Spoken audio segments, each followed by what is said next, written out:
है everyone, I am J dropper and मैंने offline coaching लिया है और मेरा टारगेट है डेली 8 आवर सेल्फ स्टडी। और जैसा मैंने लिखा है इसमें, I will post daily target complete hours and you can follow with me in comment section, but I will never reply any comment. ये डेली टारगेट्स दिए इसमें, ये फॉलो करूँगी मैं और पोस्ट करूँगी, तो आप भी साथ साथ इसे फॉलो कर सकते हैं। अगर आप मुझे फॉलो करते हो तो देखते रिज़ल्ट क्या होता है। साथ में जो नहीं होगा कंप्लीट वो भी शेयर करूँगी, जो कंप्लीट होगा वो भी शेयर करूँगी, और हम सारे ट्रेकर्स भी मैच करेंगे डेली।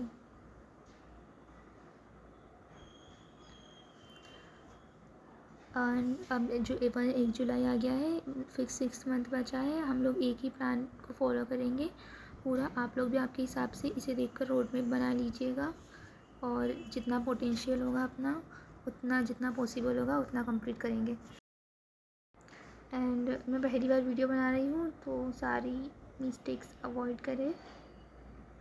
साथ ही देखो, मैक्स टाइम हमारे पास टाइम बहुत कम है, लेकिन हम लोग को डेली का 7 आवर तो मिनिमम निकालना है सेल्फ स्टडी के लिए, और 10 आवर मैक्स। अगर हो सके तो आपका, मैं ऑफलाइन कोचिंग का रिकॉर्ड नहीं करूँगी, और हो सके तो आप लोग भी मत करिएगा, क्योंकि उससे क्या है कि हमें लगता है कि हमने पढ़ाई की है, लेकिन वो सिर्फ लेक्चर्स होते हैं। हमें सिर्फ रिवीजन, क्वेश्चन प्रैक्टिस और जो सेल्फ पढ़ा है, शॉर्ट नोट्स वगैरह, वो रिकॉर्ड करना है।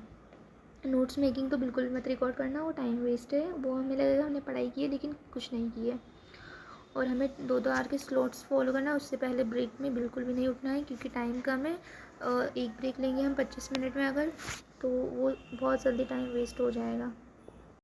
इसके बाद स्टडी मटेरियल की बात है, तो मैं बहुत सारी चीज़ें नहीं फॉलो करूँगी। अभी मेरा PYQ, NCERT, कोचिंग मॉड्यूल्स और टेस्ट, इतना ही फॉलो करूँगी। आगे अगर अगस्त के एंडिंग में मेरा अच्छा चला तो मैं बुक्स में देखूँगी, तो अगर तो अपडेट कर दूँगी, वरना PYQ ही प्रायोरिटी रहेगी, क्योंकि ज़्यादा करके कोई मतलब नहीं। और NCERT के क्वेश्चंस एंड हमें ट्रेकर सारे बनाना है, लाइक NCERT का ट्रेकर। अगर हमारे न्यू बैकलॉग्स जो बनते जाएंगे उन्हें नोट करना है, जिसे हम फ्री टाइम में कंप्लीट कर पाए, और जिससे हमारा टारगेट जल्दी हो जाए, उसे हम कंप्लीट करते हुए निकलें। और जो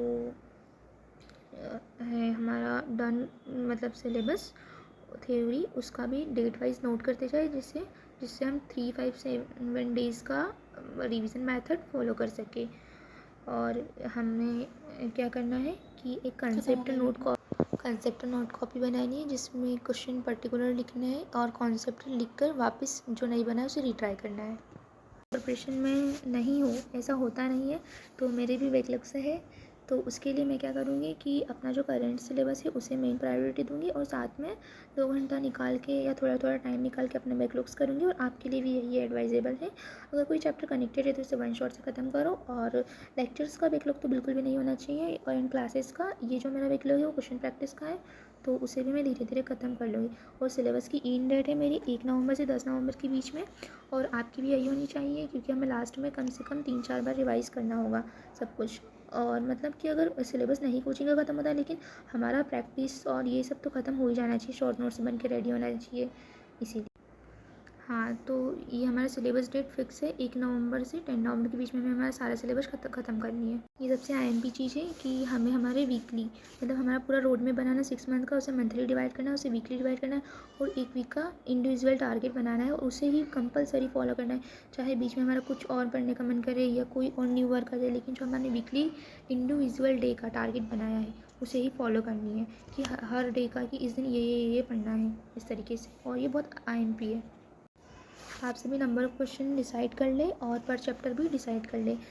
मेरा है कि मतलब मिनिमम 150 प्लस क्वेश्चन करना है डेली, मतलब सारा मिला के, क्लास क्वेश्चन, होमवर्क वगैरह मिला के मिनिमम। और मैक्स टू मैक्स आपसे जितना हो सके उतना कीजिए, लेकिन हमारा मतलब टारगेट होना चाहिए कि 200 क्वेश्चन तो हम लोग नहीं कर पाएंगे, लेकिन फिर भी करने की कोशिश करना है, लेकिन 150 तो करने ही है, जिससे हमारा मैक्स टू मैक्स 180 डेज़ में सारे PYQs और ये सब भी ख़त्म हो जाएगा। क्योंकि लास्ट डेज हमारे को क्लासेस नहीं अटेंड करनी होगी, तो उस टाइम में भी हम क्वेश्चन करेंगे। तो मैंने सारा कैलकुलेट किया है, कभी टाइम मिलेगा तो शेयर करती हूँ, लेकिन हमें 150 प्लस क्वेश्चन करने हैं डेली।